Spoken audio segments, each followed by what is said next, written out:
Po, bravo.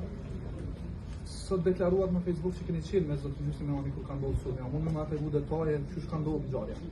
Po, sot rreth mesditës, unë bashkë me zëvendës ministrin Mehani ishim duke pirë një kafe në një nga kafeteritë në qendër të Skënderajt, edhe ishim duke diskutuar, domethënë fare të shpërqendruar në muhabetin tonë, pa asnjë vëmendje rreth asaj se çka po ndodhte për rreth, edhe pa asnjë lloj komunikimi paraprak me zotin Lushtaku, ai u afrua dhe sulmoi zëvendës ministrin Mehani.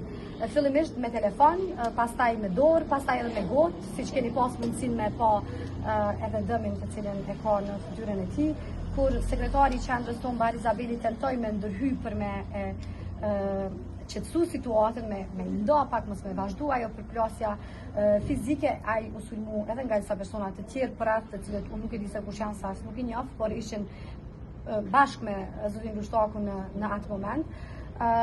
Ky është një sulm për demokracinë në fakt, ky është një akt i papranueshëm.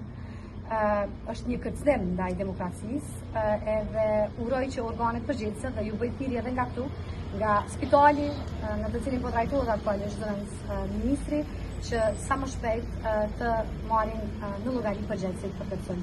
Për gjendjen shëndetësore të zëvendës ministrit sigurisht mund të flasë më shumë stafi, ky është domethënë ajo se çka ka ndodhur sot në Skënderaj. As ka pas komunikime paraprake mes grupit juaj dhe absolutisht asnjë.